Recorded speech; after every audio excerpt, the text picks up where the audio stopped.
Abra sua Bíblia no Evangelho de Marcos, capítulo 5, do versículo 21 ao 34. Grato a Deus por esta manhã.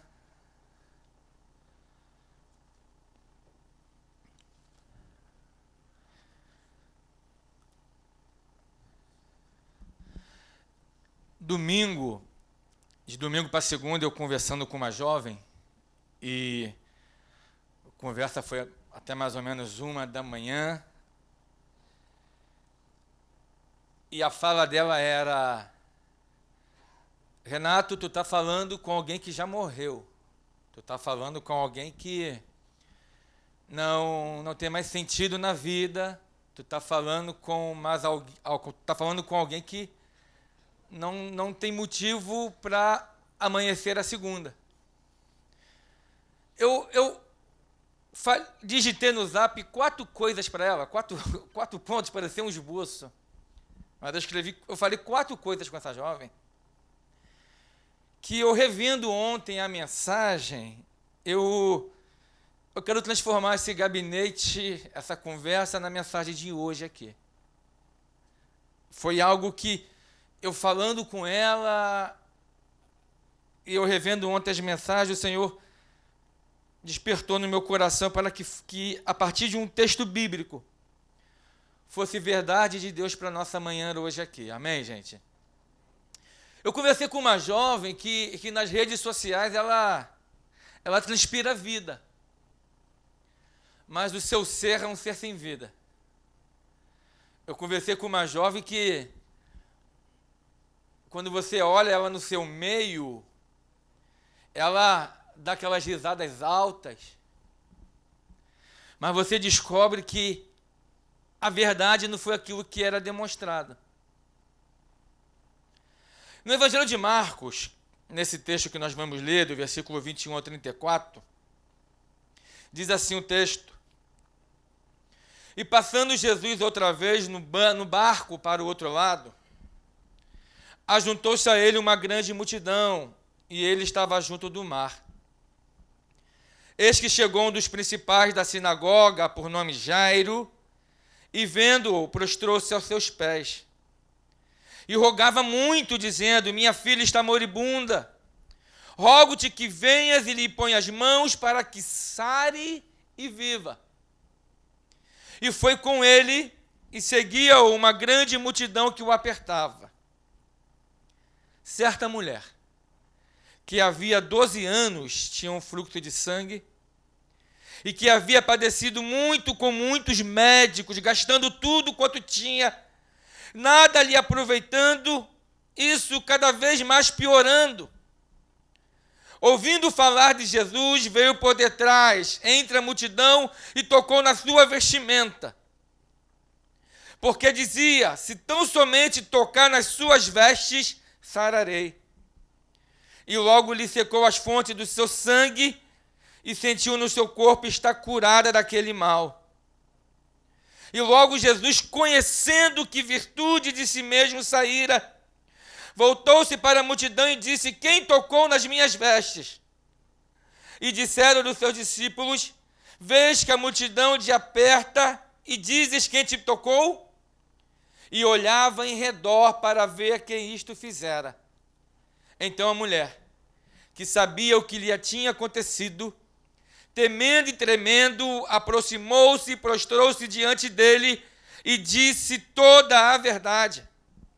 E ele lhe disse: Filha, a tua fé te salvou. Vai em paz e ser curada deste teu mal. Amém? Eu conversando com essa jovem, eu me lembrei desse texto. Uma história conhecida, você conhece, Jesus está caminhando, exercendo o seu ministério. Um homem, Jairo, o principal da sinagoga, um homem mor lá da religião, chega diante de Jesus e diz: Senhor, minha filha está morrendo. E o texto diz que Jesus vai com Jairo até a casa dele, com o objetivo de curar a filha de Jairo, e no meio do caminho, uma certa mulher, a Bíblia não dá o nome, alguns estudiosos dizem se chamar Miriam, mas na verdade não há uma 100% de exatidão se o nome dela era esse mesmo. Uma certa mulher que, conhecida pelo seu problema, conhecida pela sua tragédia, ela ouve que Jesus está passando, e ela ouvir que Jesus está passando, ela crer em Jesus. Eu costumo dizer que o milagre dessa mulher não aconteceu quando ela tocou em Jesus. O milagre começou a acontecer quando ela ouviu acerca de Jesus e creu que era o Messias que estava passando. E por ela ter crido, ela se moveu até Jesus. Então o milagre não começou a acontecer de fato quando ela tocou no bordão ou na orla das vestes de Jesus, mas quando ela ouviu, creu e foi. Ali o evangelho começou a fazer efeito na vida daquela mulher. Ela ouviu, creu e foi até Jesus. E aí, numa estratégia espetacular, era considerada imunda.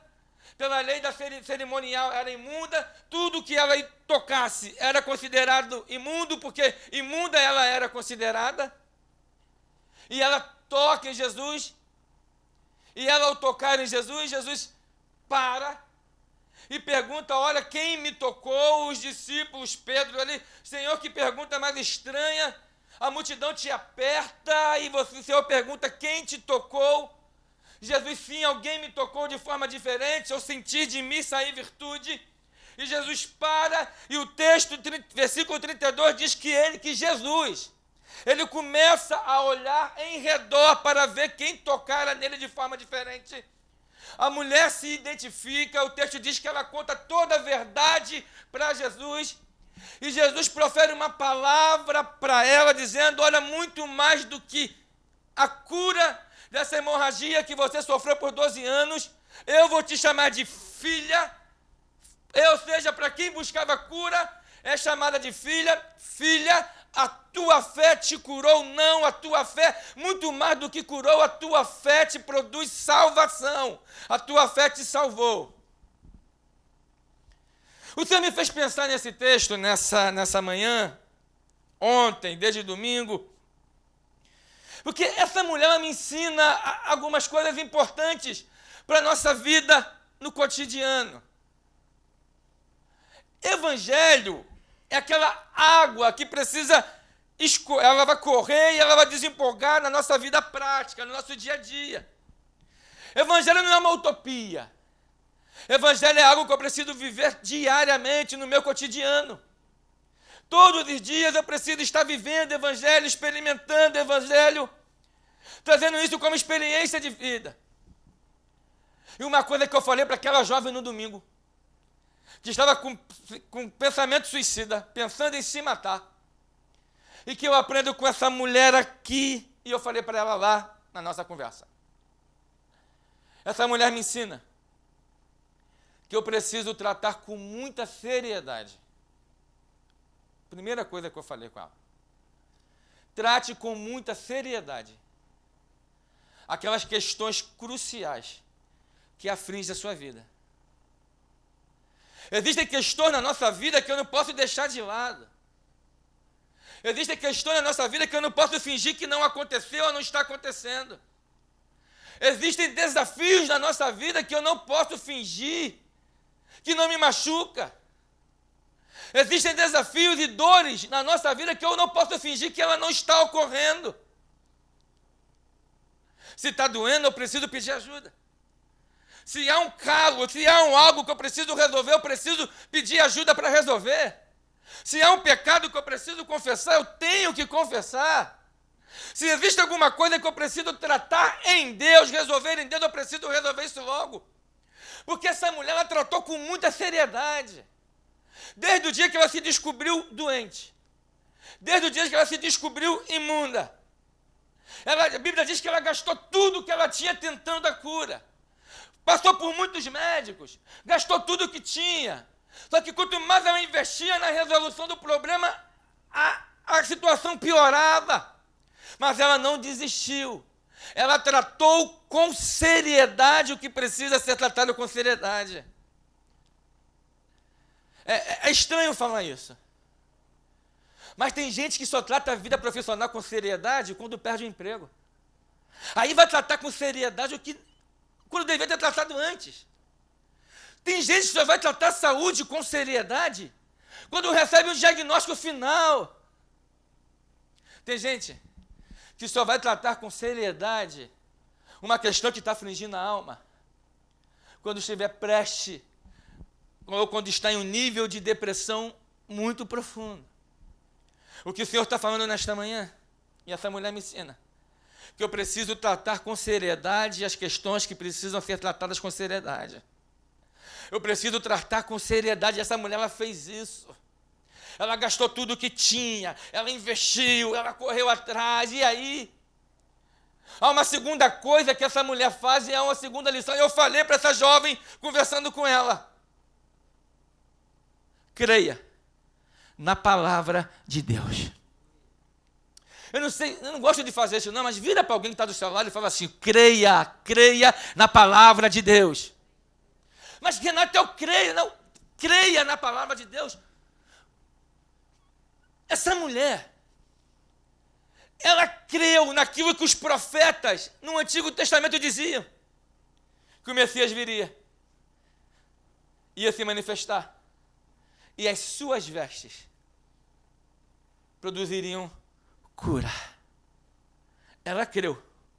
Porque essa mulher, quando ela diz consigo mesma: eu vou até ele, e quando eu tocar sarada, eu ficarei. Ela está crendo não nas vestes. Ela está crendo não em um homem qualquer que está passando ali. Ela está crendo que aquele que está caminhando é o Messias. Ela está crendo que aquele que está ali é Jesus Cristo, que pode produzir vida. Ela está crendo que aquele é o Messias. Sabe, que chegue um tempo na nossa vida que eu pare apenas de proferir com os lábios, que eu pare de ser apenas aquele religioso, mas que eu venha verdadeiramente no meu coração, com raiz, com convicção, crer que Deus é Deus, crer que Jesus é Jesus, crer na palavra de Deus. Uma geração de crentes,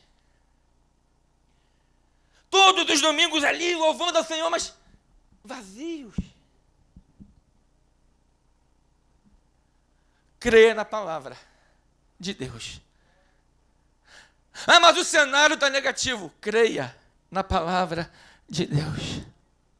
Essa mulher estava no cenário de decrescente. Ela buscava cura. Gastou tudo o que tinha. Mas o cenário dela era um cenário negativo. Era um cenário que poderia levar ela à desistência. Mas mesmo sem nada, com poucos recursos, ela creu na palavra de Deus. E ela disse: olha, eu vou me arrastar. Eu tenho que me esconder. A multidão não pode saber que eu sou impura. A multidão não pode saber que eu estou aqui. Mas eu creio. Eu creio que se eu tocar na orla, eu creio que se eu tocar no bordão das vestes, eu creio que se eu tocar na orla das vestes de Jesus, eu serei curada. Como é que está a sua perspectiva de fé em relação a Deus? Nós nos movemos ao que o homem diz sobre nós. Nós nos movemos o que a realidade fala sobre nós. Nós nos movemos aos sustos cotidianos que a vida nos dá. Ou você crê verdadeiramente na palavra de Deus? Ou você crê que quem está comandando a sua vida é Deus? Que quem está costurando e escrevendo a sua história é Deus? Que Deus levante uma geração de crentes aqui, ou continue deixando de pé uma geração de crentes aqui, que marche, que ande convictos na palavra de Deus. E eu falei para aquela jovem: você não vai se matar não. Lê a Bíblia. Ah não, creia na palavra. Porque aquele que aí eu comecei a ler versículo para ela. Sabe, aquele que começa a boa obra é aquele que continua e termina. Creia na palavra. Aí é um terceiro ponto nesse texto e eu falei para ela. Eu falei, como está o seu relacionamento com Jesus? Eu estava conversando com alguém ativa na obra. Eu estava conversando com alguém que é frequente nas nossas reuniões. Mas a pergunta que eu fiz para ela foi, como está o seu relacionamento com a pessoa de Jesus Cristo? Porque evangelho, aí é o terceiro ponto da mensagem e a terceira coisa que eu falei para ela. Evangelho é relacionamento. Não relacionamento seu apenas com uma instituição ou com alguma agenda eclesiástica.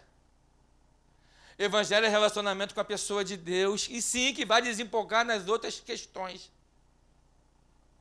Como está o nosso relacionamento com Deus? É interessante e eu acho isso em Jesus sensacional. Porque a mulher toca em Jesus. O texto diz que a cura física já havia ali se manifestado.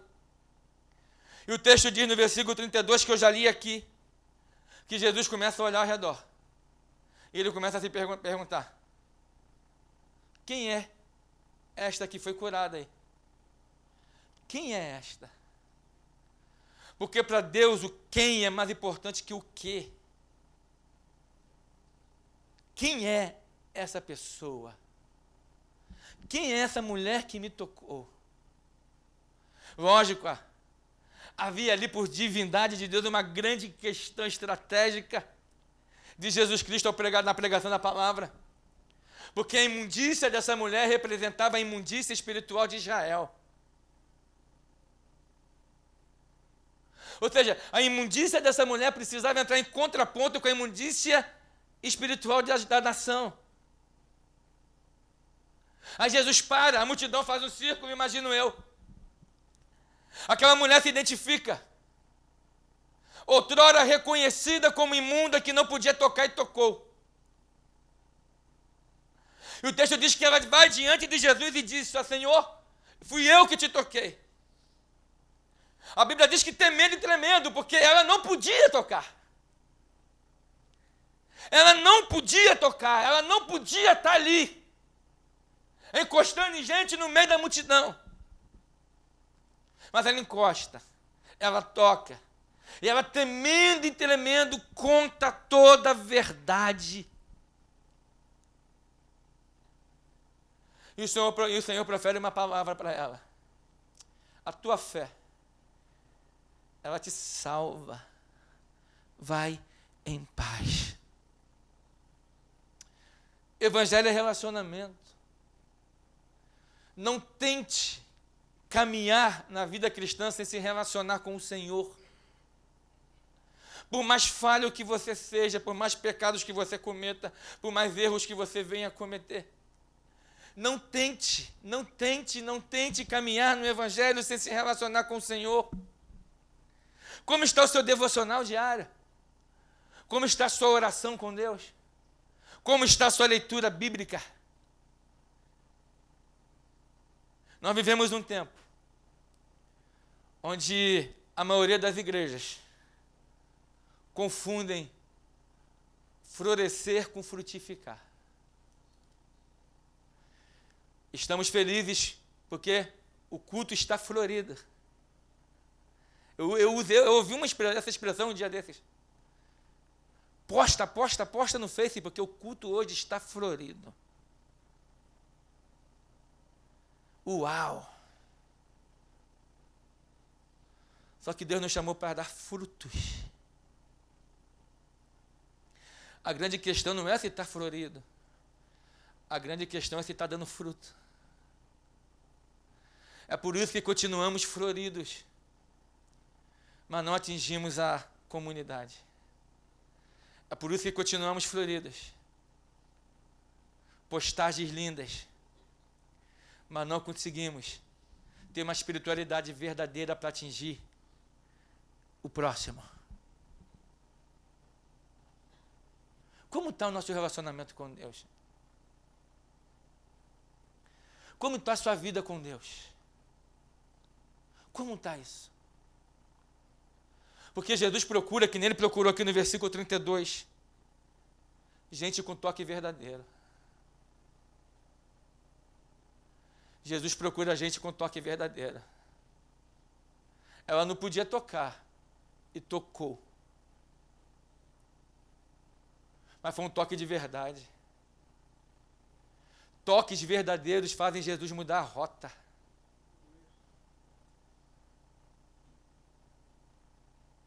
Não que ele seja sujeito aos nossos toques, ele perca a direção que ele tem por causa disso, mas toques verdadeiros mexem com Deus.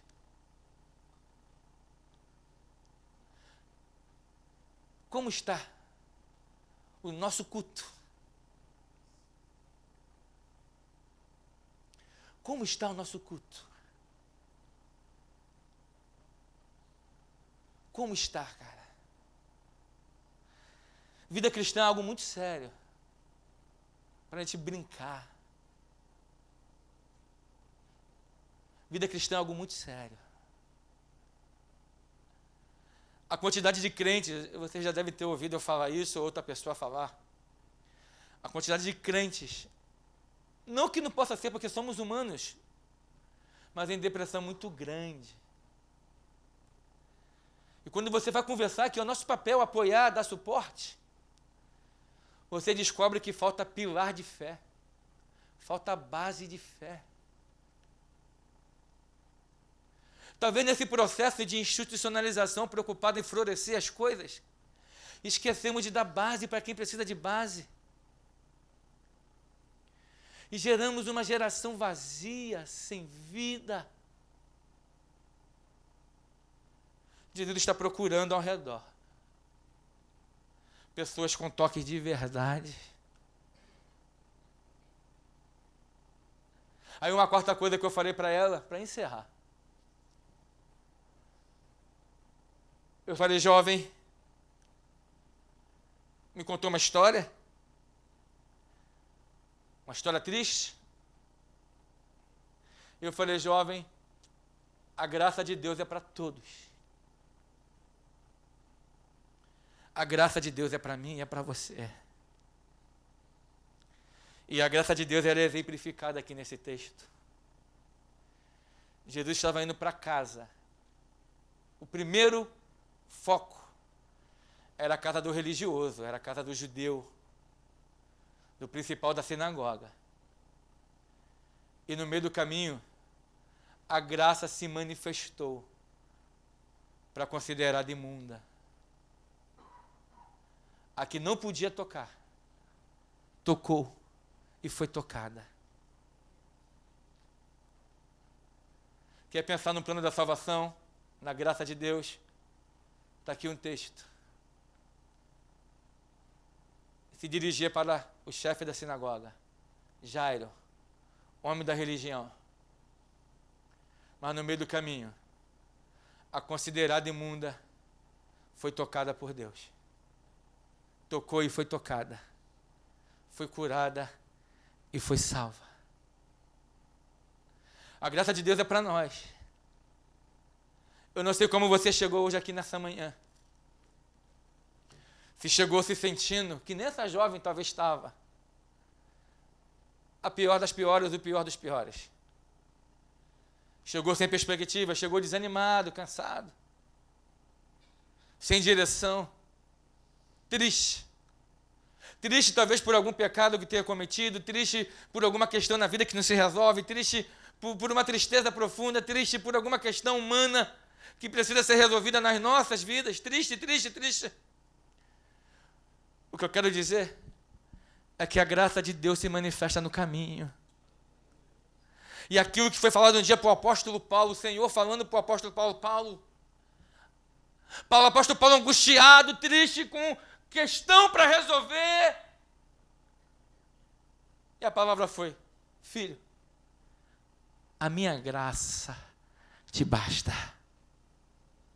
O favor imerecido de Deus, o que se manifesta em cuidado, direção, controle, ajuda. Deus está cuidando de nós. Eu me vejo como essa mulher imunda. Porque outrora não podia tocar. Outrora não podia tocar. Tudo que eu tocasse era imundo, porque imundo eu era, essa mulher. Mas ela enfrentou a multidão. E ela tocou. E Jesus a fez vitoriosa diante da multidão. A graça de Deus é manifesta aqui hoje, nessa manhã. Eu não sei como você chegou aqui hoje. Mas o Senhor está aqui. Para que você toque nele e ele te toque. Porque nós merecemos, não. Somos dependentes da graça de Deus. Pecamos, erramos, vacilamos, falhamos. Mas a graça de Deus é o que nos mantém de pé. A graça de Deus é o que nos sustenta. A graça de Deus se manifestou no caminho. Ela foi curada. Virou testemunho para a nação. Virou testemunho para o mundo. E nós estamos aqui hoje falando dela. Alguém que foi corajosa, valente. Mas acima de tudo, alguém que recebeu o toque da graça de Deus. Amém. Podemos orar nessa noite? Posso orar, irmão Josafá? Vamos ficar de pé nesta hora. Eu não sei como você chegou aqui hoje nessa manhã. Eu não sei como chegou o seu coração nessa manhã. Mas eu quero te dizer que o Senhor está aqui. E a graça de Deus que se manifestou no caminho ali. No caminho ali, no caminho, no caminho.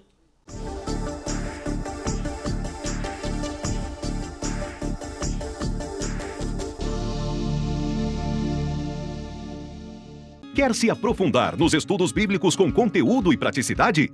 Temos uma grande novidade para você. A Bíblia em fascículos, vendidos separadamente e com preço acessível. Cada um dos 31 fascículos vem com o texto bíblico e diversos recursos da Bíblia do estudante e aplicação pessoal.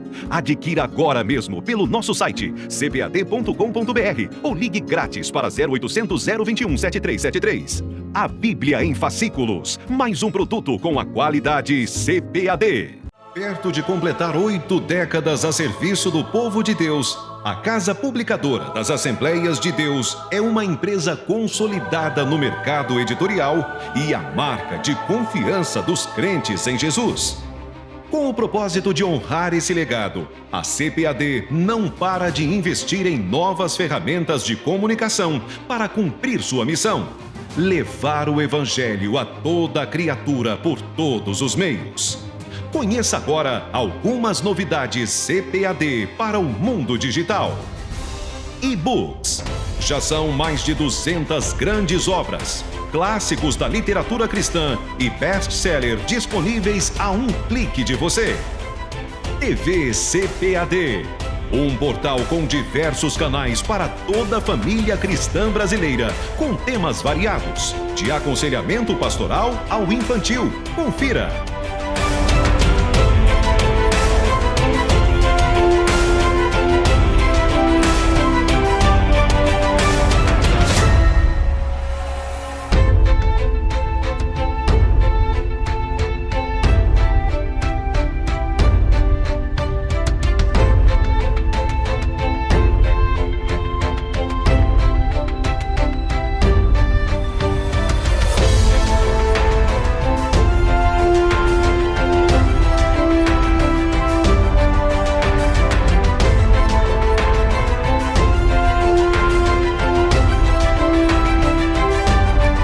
Mais conteúdo cristão, informações, produtos e serviços.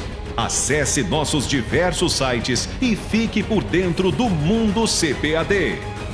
editoracpad.com.br, tvcpad.com.br, mulhercristã.com.br, escoladominical.com.br, revistajeraçãojc.com.br, cpadnews.com.br, cpad.com.br, cpadeventos.com.br, radiocpad.com.br, cpadmusic.com.br, cpadatacado.com.br, arpacristã.com.br. Se inscreva também em nossas redes sociais. Facebook, www.facebook.com/editora CPAD. Instagram, instagram.com/editora_CPAD. Twitter, twitter.com/editora CPAD. CPAD, a editora do povo das Assembleias de Deus.